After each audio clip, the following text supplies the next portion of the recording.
It's December 1st, 2012.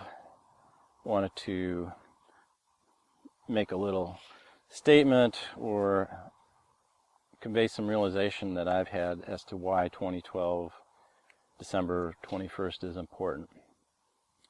I don't make any claims about what, if anything, will happen. I certainly don't believe that it's the end of the world. I've read some articles from people at NASA which are very disparaging of anyone who would think that there's any kind of alignment to the galactic or any kind of astronomical significance. And I'm not surprised that NASA would be so down on this, because it's not NASA's job to understand anything related to the mystical or understand other cultures like the Maya. So there's, to me, one hugely important aspect about December 21st, 2012. If you know what this alignment is about, there's really two things. There's alignment of a time series, the Mayan calendar, not ending, but starting another great cycle, another great Baktun. And there's an alignment astronomically that occurs with that. And for whatever reasons, it doesn't matter if December 21st, 2012 is for whatever correlation mistake. It doesn't matter if it's not the exact day that the Mayan calendar rolls over like an odometer to the next major series. And it doesn't matter if the exact alignment between Sun, Earth, and the Milky Way has already occurred or is in 40 years or whatever. The most crucial thing is the fact that more people are thinking about our relationship to the rest of the Milky Way. This alignment between the Earth, the Sun, and the dark rift in the Milky Way. You know, people have talked about our intellectual or spiritual advancement from just thinking about our concerns tribal, regional, national, planetary, that for the human being or large numbers of human beings to realize a higher awareness that our sense of us and our relationships has to expand. Certainly the internet has been a great facilitator of a psyche change in the human beings to realize the connection that they have to other people, to other parts of the planet, and to realize that really we are one. All human beings are one family.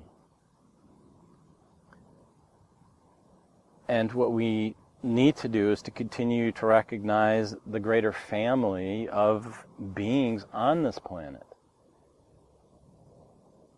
That it's not okay to kill off all the elephants for their tusks, because they have a right to live here. That it's not okay to clear-cut forests, because those are other beings who have a right to be here, just as much as we do.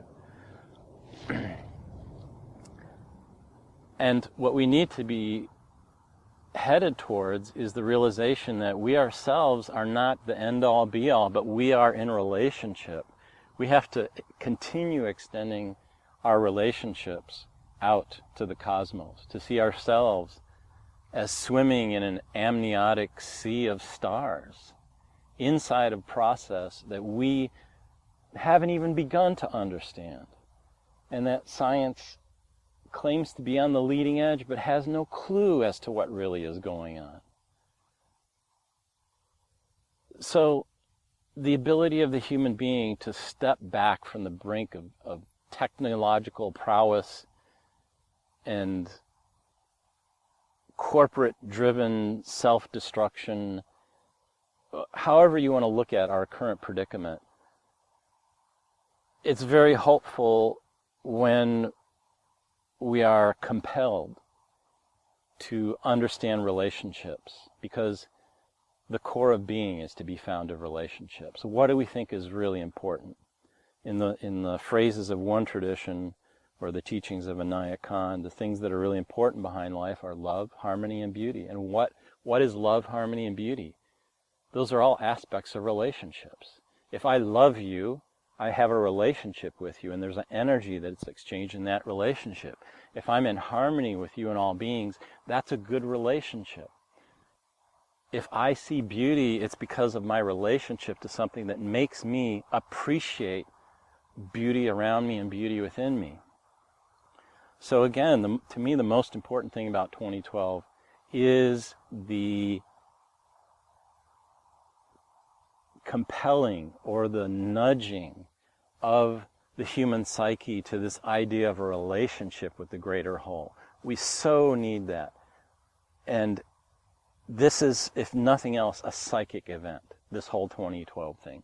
It's a psychic event which is planting a huge seed in human consciousness for a future awakening that will allow us to feel the cosmos, will allow us to feel other beings on other planets,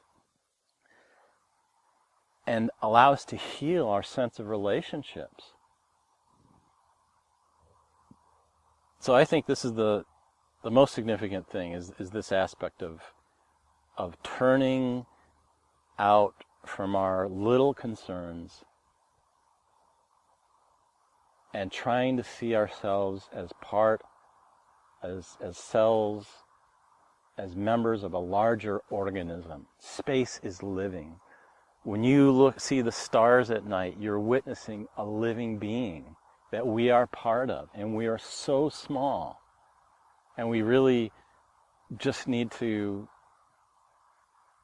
acknowledge how small we are and how little we know. And if we would do that, and if we would open ourselves as a society, as a planetary society, and say, you know, we don't know, and we are looking for guidance, and we need some help, then we would be at the very beginning of a journey to the kind of wisdom that many of the ancient societies, ancient civilizations, and the native peoples have carried for so long. That we are part of the earth, and we are part of a larger cosmic beingness. So I'm very hopeful. I will be seeing all of you here on the internet in 2013 and beyond. And I just encourage you, if you get a chance to go somewhere and you can see the night sky and you can see the Milky Way. And I'll just close with a little mention of a mystical aspect behind 2012, and that is, there is the concept in the Mayan and the Aztec traditions about, crossing to the next sun. And the reason that this is so is because at the end of the Mayan calendar, there is, in this time of the alignment, the appearance or the movement of the sun to come through the dark rift and to rise above the ecliptic. And this is the other major psychological, psychic implant to the human being. That for whatever reason that the Mayans picked this time, whatever larger cycles they were aware of, and they go back a long, long time, trillions of years.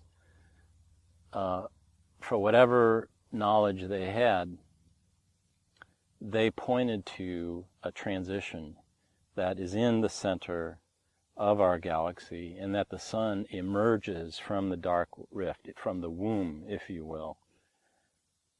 And if you're interested in this, you can do some research into the constellation Cygnus.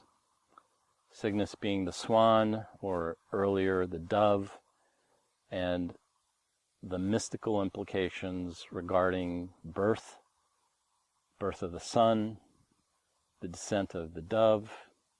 There's a lot there to consider. And my advice would be to not follow it as a purely intellectual pursuit, but to look at the symbolism and write poetry, draw pictures, whatever comes through to you as an exercise for December 21st, 2012, to think what would it mean for a new birth, a new sun, a new age to appear in the minds of the humans, in the hearts of the humans, and what could life be like on this planet.